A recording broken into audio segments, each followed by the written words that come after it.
அனைவருக்கும் வணக்கம். Welcome to Maria சமையல். உங்கள் அனைவரையும் மரியா சமையலுக்கு வரவேற்கிறோம்.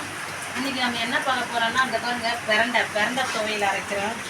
இது நல்லா பசித்தன்மையை தூண்டும். நம்ம நல்லா கொழுந்தாக இருக்கிறதா போட்டுக்கணும். இந்த நல்லா பசித்தன்மை, இந்த வாமிட்டிங் மாசமாக கன்சீவாக இருக்கிறவங்களுக்கு வயிற்று புண்ணாற்றும். அவ்வளோ நல்லதுங்க இது உடம்புக்கு. இது நம்மளுக்கு கிடைக்காது அவ்வளோ சீக்கிரத்தில், மார்க்கெட்டில் கூட கிடைக்காது. நாங்கள் பக்கத்தில் இருக்கிறவங்ககிட்ட சொல்லி வச்சுருந்தோம், தொட்டியில் வச்சுருந்தாங்க, அவங்க கொடுத்தாங்க. அந்த இது நாங்கள் பாருங்கள், இந்த மாதிரி நார் எடுத்து வச்சுக்கோங்க.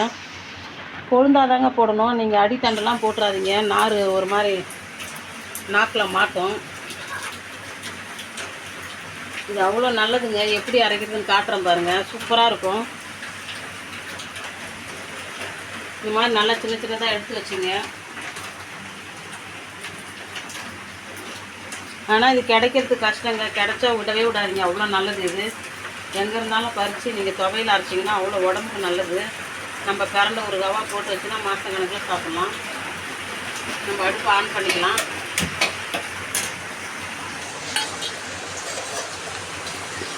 கொஞ்சமாக எண்ணெய் ஊற்றிங்க, ஒரு ஸ்பூனு.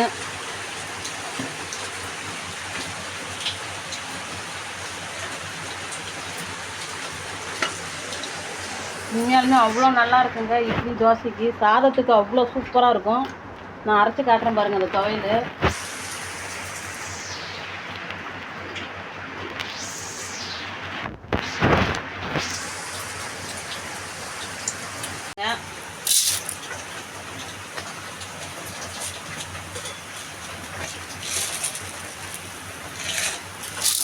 ஒரு ஸ்பூன் உளுத்தம்பருப்பு போட்டுக்கிட்டு ரெண்டுத்தையும் நல்லா பொன்னிறமாக வறுத்துக்குங்க. நல்லா அடுப்பை லோ ஃப்ளேமில் வச்சு நல்லா வறுத்து எடுத்துங்க.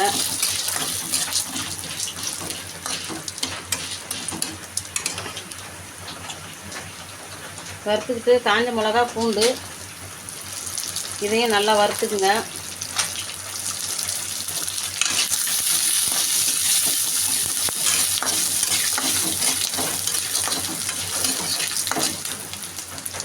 சூப்பராக இருக்கும். நல்லா தேங்காய் பொடியாக நறுக்குது இதிலே போட்டுக்கலாம். நல்லா வறுத்துக்கலாம். நேசாக வதக்கிட்டு இந்த பிரண்டையும் போட்டு நல்லா வதக்கிங்க. ஏன் வதக்குறேன்னா அது ஒரு மாதிரி நமிக்கும், நம்ம நாக்கில் பட்டாலும் நமிக்கும். அதனால் கொஞ்சம் எண்ணெய் ஊற்றி கொஞ்சம் நல்லா வதக்கிட்டிங்கன்னா அவ்வளோ சூப்பராக இருக்கும். வதக்கிட்டோம். இதுக்கு மேலே கொஞ்சம் கருவேப்பிலை போட்டுக்கலாம். கருவேப்பிலை போட்டால் அவ்வளோ நல்லாயிருக்கும். புளி ஒரு பட்டை போட்டு எல்லாத்தையும் லேசாக வதக்கிங்க.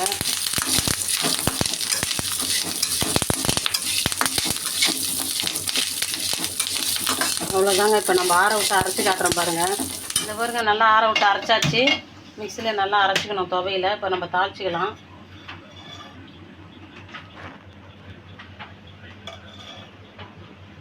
ஒரு 2 ஸ்பூன் எண்ணெய் ஊற்றிங்க.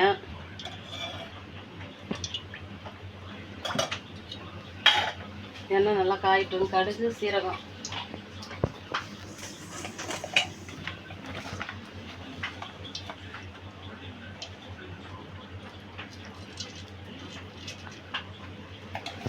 கடுகு போட்டாச்சு.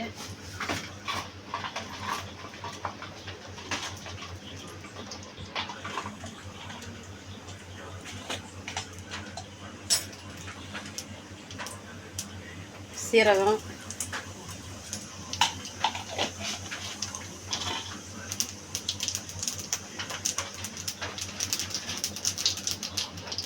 கடுகு நல்லா பொரிஞ்சிச்சு. நம்ம இப்போ இதை தாளிச்சிக்கலாம்.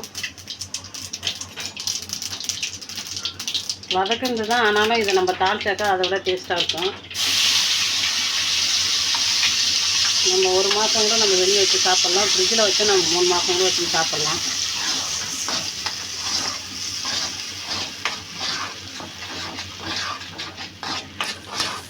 நல்லா கொஞ்சம் லைட்டாக இருக்கட்டுங்க. ஒரு 5 நிமிஷம் 10 நிமிஷம் எண்ணெய் பிரிஞ்சு மேலே வந்த உடனே நம்ம சாதத்தில் போட்டு கரைச்சி சாப்பிடலாம். சூப்பராக இருக்கும்.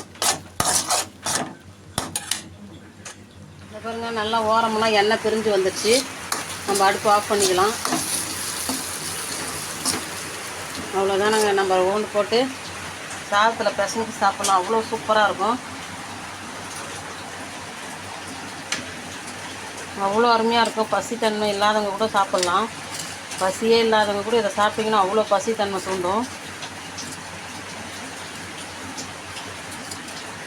பாருங்கள் எவ்வளோ சூப்பராக இருக்குது. வாசனையாக நாங்கள் சாப்பிட போகிறோம். லைக் பண்ணுங்கள், ஷேர் பண்ணுங்கள், கமெண்ட் பண்ணுங்கள், சப்ஸ்கிரைப் பண்ணுங்கள். பக்கத்தில் பெல் பட்டனை ப்ரெஸ் பண்ணுங்கள். பாய்.